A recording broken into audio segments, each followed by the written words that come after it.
Good morning, everyone. Welcome back to Weather on the Go, all your weather coverage. Hope everybody had a great weekend out there, and it is a new start to the work week and plenty of storms to cover. And a couple of these storms could be producing some heavy rainfall and severe weather upcoming through the first half of March. We'll be diving into the details in today's weather forecast. If you are new to the channel and you like detailed weather breakdowns across North America throughout the year of 2024, you see we're almost to 80,000 subscribers, and if you do subscribe to the channel, you'll help me get there by later on today. And my ultimate goal is to reach 100,000 subscribers by summer, and again, you can help me get there subscribing to the channel. Also, be sure to press the like button down below. It helps out more than you know. So getting in here to the weather forecast here, you're looking at the first couple of days of March, and it's been a very warm start to March, especially along and east of the Rocky Mountains and really up here across the upper Midwest.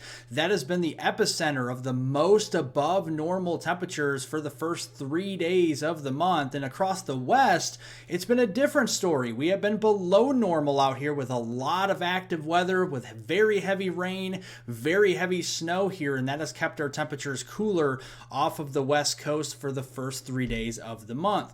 Waking up this morning, we do have a cold front in progress that is moving across the country, and you can clearly see where that sets up across the upper Midwest, the Central Plains, and down here toward the Four Corners region. Ahead of the front, temperatures this morning are well into the 50s, if not the 60s out here. Behind the front, a sharp cool down with some single digits, teens, and also some 20s behind the front this morning. And as we go into the afternoon, you can clearly see where the front will reside. Ahead of it into the 70s, potentially 80s down here to the south, and behind it more of a fall to winter-like air mass across the upper Midwest, the northern and central plains, and back across the inner Mountain West. Temperatures will be from the 20s to the 40s in those areas this afternoon. Let's look at that front here. You can see across the Great Lakes, moving down here through northern Illinois into northern Missouri and back into the southern plains. And this will be the focus for lift, for thunderstorm activity as we go through today. And that front will continue to progress ever so slowly further to the east as we go into Tuesday, providing again that lift for thunderstorm activity as we go into your Tuesday time frame. Now, it is March after all, so we do have to keep an eye on these progressing fronts as they move across the country this time of year. They could spark a little bit of some severe weather, and that's what we have as we go into this afternoon and more so into this evening. We have a marginal risk of showers and storms that could turn severe here from southern Wisconsin all the way down here towards Texas, Louisiana, and western Mississippi. And then as we go into Tuesday, this is still focused along the Mississippi Valley, but further south here toward Arkansas, into Louisiana, into parts of Mississippi there, southeastern Oklahoma, and far east Texas, east of the I-35 corridor. So looking at the parameters as we go into today, it's going to be mainly instability driven. So our CAPE values, convective available potential energy, will be in excess of 1,000 joules per kilogram all the way up here into southern Wisconsin, northern Illinois, all the way down into the southern plains and the deep south. And then as we go into Tuesday, these values here across East Texas into Arkansas and Louisiana could be north of 2,000 joules per kilogram. Plenty of instability here in the absence of wind shear to produce those isolated to widely scattered severe thunderstorms. So let's look at the timing for this. As we go through the morning, we have that front sparking a few isolated showers up here. The main area of lift will be along the cold front, but you can see that up into Iowa here this morning, not much happening, just a few showers. As we go into the afternoon, that front will start to get a little bit closer here, intersecting that warm, moist, and unstable air from the Midwest and the Great Lakes all the way south here to the lower Mississippi Valley near the Gulf Coast, and we could start to see some isolated thunderstorm activity later on this afternoon.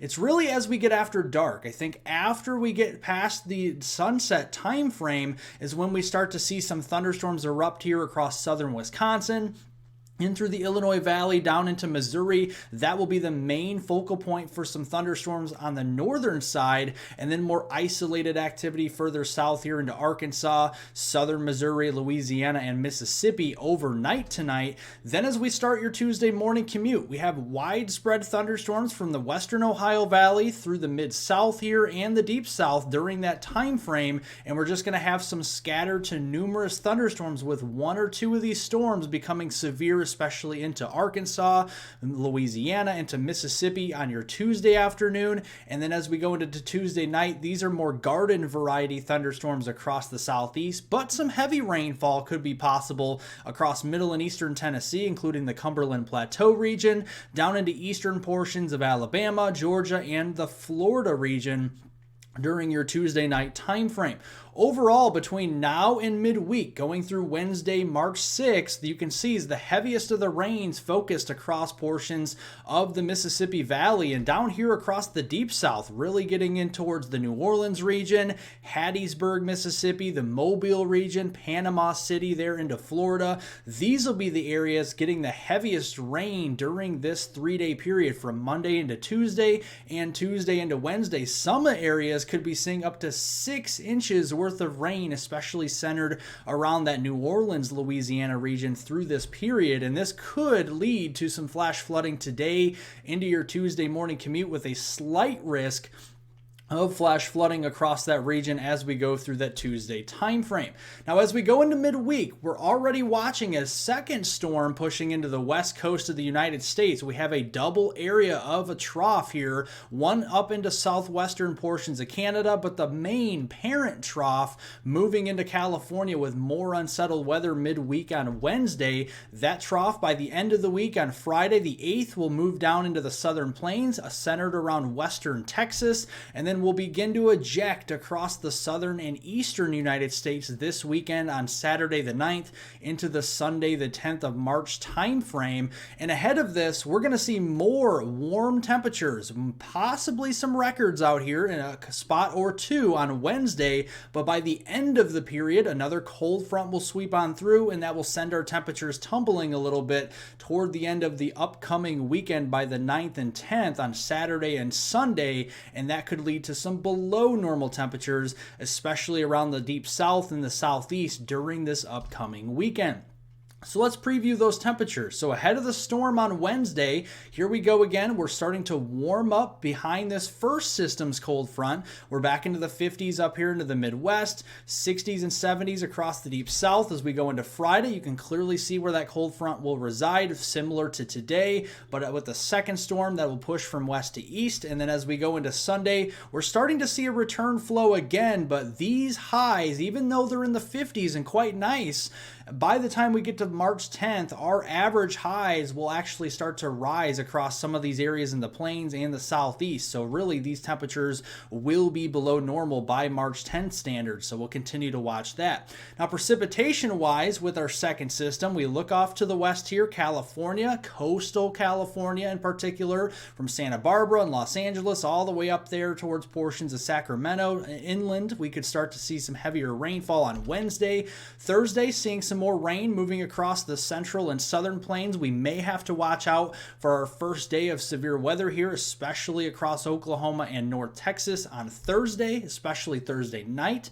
And then as we go into Friday, we'll start to see that cold front and main trough move east, and that could lead to some showers and storms with probably a bigger day of severe weather on Friday across Dixie Alley, our first real chance of severe weather in the deep south as we go into Friday. Then as we go into Saturday, possibly seeing a severe weather setup for the Carolinas, Virginia, and all the way southward through Georgia and North Florida. We'll keep an eye on that. Then as we go into Sunday, enough cold air starts to move in on the back side of the system for some snowfall, mainly in southeastern Canada, but I wouldn't be surprised to see enough cold air for upstate New York, Vermont, New Hampshire, and maybe northern Maine up toward the Caribou region to see potentially a couple inches of snow with this, but all rain for the I-95 corridor for the weekend time frame.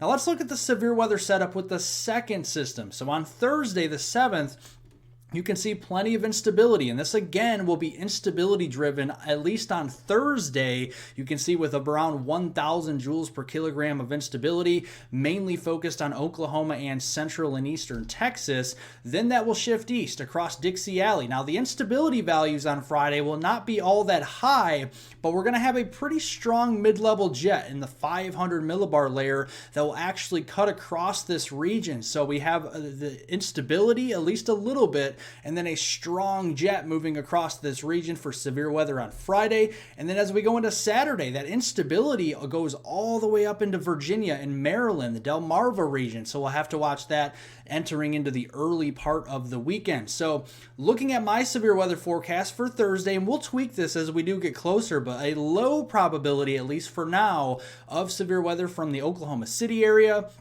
down here into portions of Dallas-Fort Worth, into the San Antonio region, Tyler, Texas, Shreveport. We'll keep an eye on that as we go into Thursday. As we go into Friday, this looks to be the biggest day of the three here. You can see an elevated potential for severe weather in the orange across southeastern Arkansas, northeastern Louisiana through central portions of Mississippi. This could include the Jackson, Mississippi region, and then over here into west central Alabama, including potentially close to Birmingham, Tuscaloosa, and the Montgomery region. We'll keep an eye on that on Friday. Then as we go into Saturday, a low potential, again, at least for now, from southern Virginia through the Carolinas, Georgia, southeastern Alabama, and into northern Florida, places just to the south of Atlanta, Columbia here in Raleigh, all the way up toward the Richmond, Virginia region, and maybe as far south as Panama City, Orlando, or Jacksonville. As we go into Saturday, we'll keep an eye on that. Overall, with both systems moving through, this is all the rainfall we're going to see over the next several days. This goes through this upcoming Sunday on the 10th of March.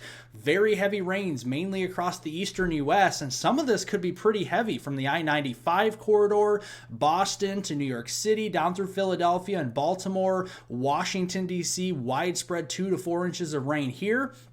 And then down across the southeast, we're talking Atlanta, we're talking to the Raleigh region, into Columbia, back into Birmingham, Tuscaloosa, Jackson, Mississippi, Montgomery. A lot of these areas, 2 to 4 inches worth of rain, and even still respectable, healthy totals of rain across the Ohio River Valley, back into the Midwest and Great Lakes, with rainfall amounts here still north of 1 inch of rain across this region for Ohio, into Indiana, into Michigan, into Illinois, back into Missouri, eastern Iowa, southern Wisconsin. A lot of those states to the north still seeing some decent rain during that time frame. And snowfall prospects, well, we are in March, higher sun angle, a lot more potential to warm up, but still seeing that cold air aloft with that trough out west, producing more snows for the Rockies, potentially parts of the northern Sierras and the Cascades out here in the Pacific Northwest. Some snow to the north, but mainly across southern Canada and southeastern Canada. But I wouldn't be surprised with the storm pulling in some cold air advection by Saturday, Sunday time frame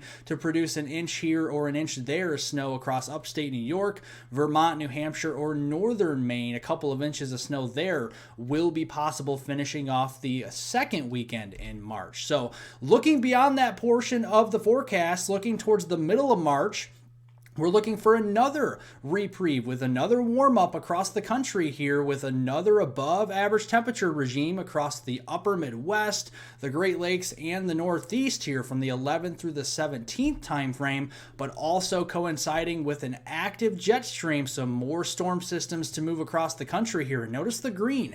This is into the Central Plains, into the Midwest here, and also the Gulf Coast, some areas that still need work on that drought. And it does look like, especially here into Iowa, Nebraska, and Kansas and Missouri, some of these areas will get some of those significant drought concerns relieved as we get closer to the middle of March. So some of these severe, extreme, and even moderate drought concerns will start to get relief as we get towards the middle of March across the Midwest and the Central Plains. Well, thank you guys so much for watching. Again, 80,000 subscribers. We're very close here. Make sure to subscribe to the channel down below if you do like detailed weather breakdowns across North America throughout the year of 2024. We'll keep them coming with accurate weather forecasts right here on this channel. Make sure to press the like button down below, especially if you like today's weather forecast. And thank you guys so much for watching, and I hope everyone has a wonderful rest of their Monday out there.